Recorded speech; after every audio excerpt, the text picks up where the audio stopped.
Shabbat, as you all know, is Shabbat ha-gadol, the great Shabbat. And what are the reasons advanced?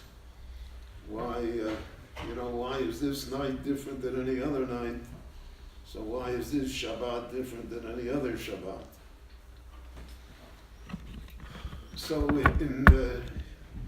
in history, Shabbat ha-gadol appears already in the time of the Gaonim, and it may appear even earlier at the end of the time of the Gemara. It appears where the haftarot were established. So the original haftarot were established long before in the Bayis Sheni yet. And they were established because of the fact that the Romans, it's not clear whether it was the Romans or the Greeks, but there was a decree that they couldn't read the Torah. So they didn't read the Torah, but somehow they allowed them to read the Haftarah. They allowed them to read from the Nevi'im. So the Haftarah became, every Haftarah had to be at least 21 psukim. Not all of them meet that requirement, by the way, but that was the general rule. And so that there would be seven aliyot, and an aliyah is 3 psukim, so the haftarah was 21 psukim, represented the 7 aliyot.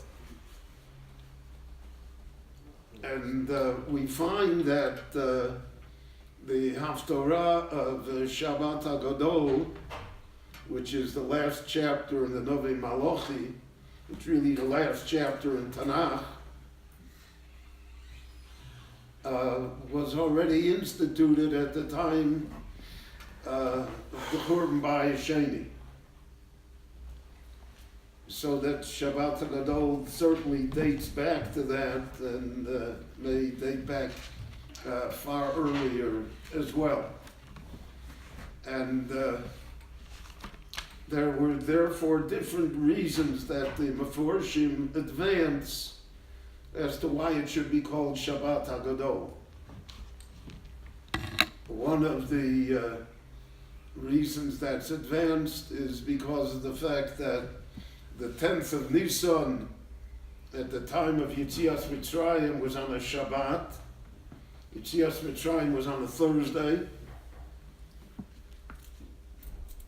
And therefore on Shabbat is when they took aside the animal that was going to be used for the Korban Pesach.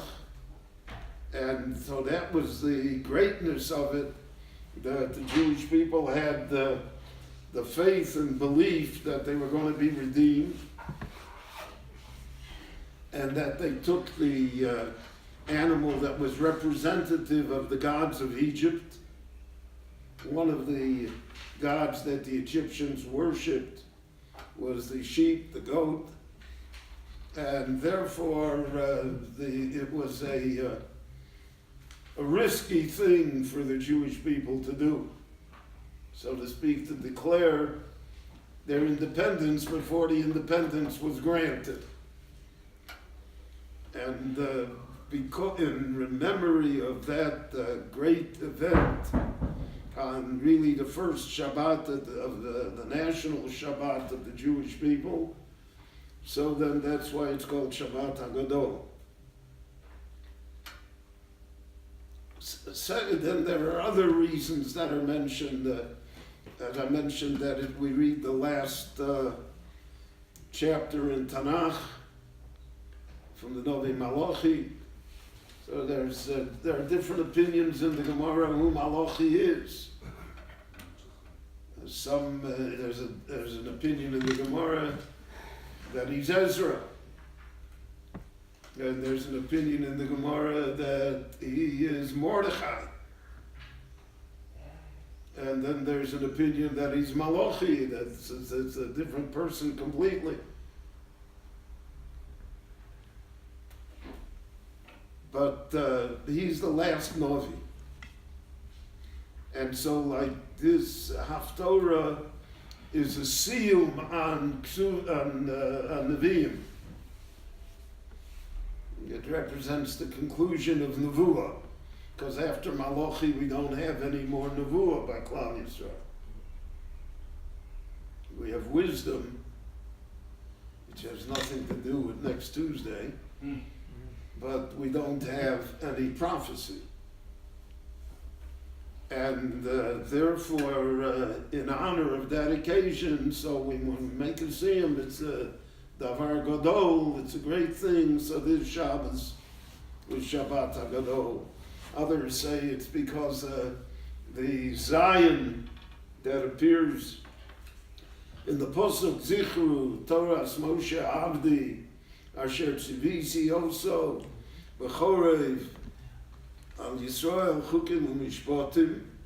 So that's a Zion Rabosi. In the text of the Haftorah of the Novi, the Zion is written very large. So the idea Zichru has a prominence. It's the basis, so to speak, of Jewish life. And we always say in davening, Zikaron L'Maaseh Reishis, or we say Zecher L'Yetzias Mitzrayim. We're always operating on memory of ancient events that until today fuel the Jewish people to do great things. So therefore that's part of Shabbat ha-gadol. Philosophically there is an interpretation attributed to many of the Achronim. Shabbos itself is gadol. That the Pesach is coming. And Pesach is coming, so there's the idea of Cherut, freedom is the great concept. There are all the mitzvahs. And Shabbos, so to speak, becomes mundane, right? That happens every week.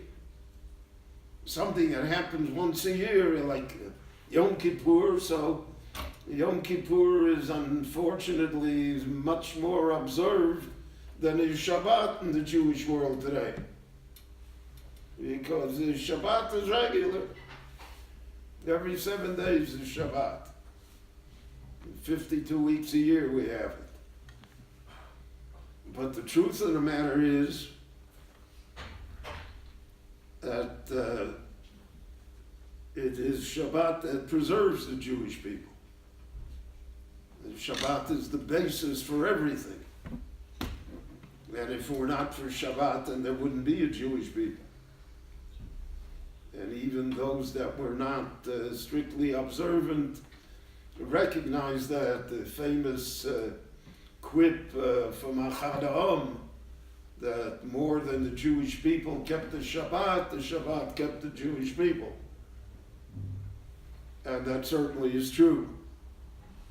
So maybe in our preparations for Pesach and in the preparations for freedom and in all of the other exalted ideas that we hear repeated over and over, especially in our time now, and everyone talks about great things, Tikkun Olam, we're going to fix the world, we're going to make a utopia, everything will be equal, we have the solution to all problems.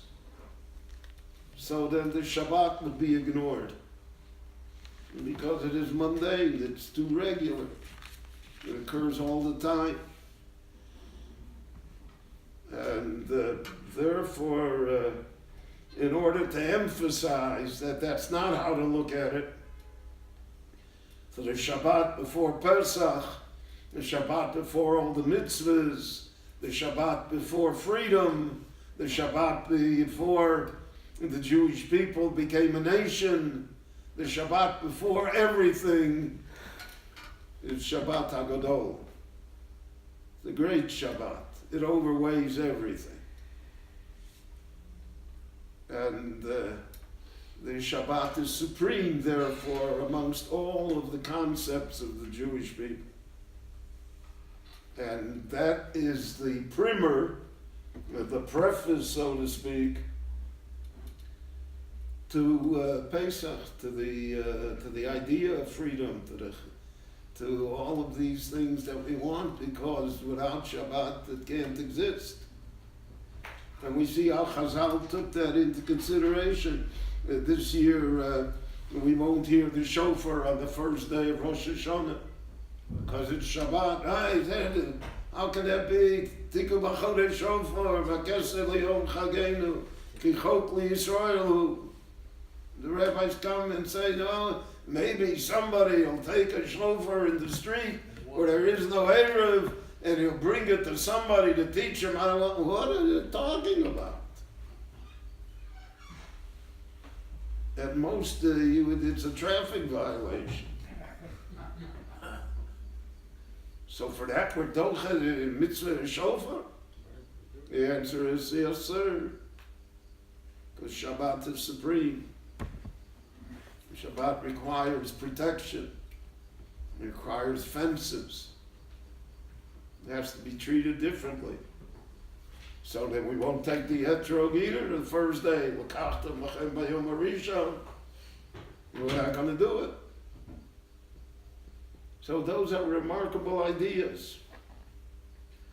And Yom Kippur is Yom Kippur because it's called Shabbat Shabbaton. Because it is a Shabbat. If it were not a Shabbat, then it also wouldn't be so special. So to reinforce that idea and to make it really relevant to us, so therefore the Jewish people instituted that the Shabbat before Pesach, Pesach is the beginning of the year for us, for the Moadim, and renewed life, and nature renews itself here in Eretz Yisrael. You can already smell the flowers and get the allergies and everything, it's coming. So you should know that Shabbat precedes it. Shabbat overweighs it. Shabbat is the basis for everything. And unfortunately, those who don't understand that and view the Shabbat as a burden, it prevents them from doing things. It's the only day they have off in the week. So then they miss the whole point. People are told now in our election that security is an issue. Who will we be more secure with? Well, Shabbat is security. It always was, and it remains so till today. So therefore, that's why Shabbat is ha-gadol. It's the great Shabbat. And in the great Shabbat, then everything else falls into place, and the Yom Tov enters on the correct note and with the correct attitude. וחנניה בן הקש אומר, הקדוש ברוך הוא בזכר בסיס ישראל, ופיך חיבו להם תורה ומצוות שנאמר, אדוני חפץ למען צדקו יגדיל תורה ויאדיר. אמן.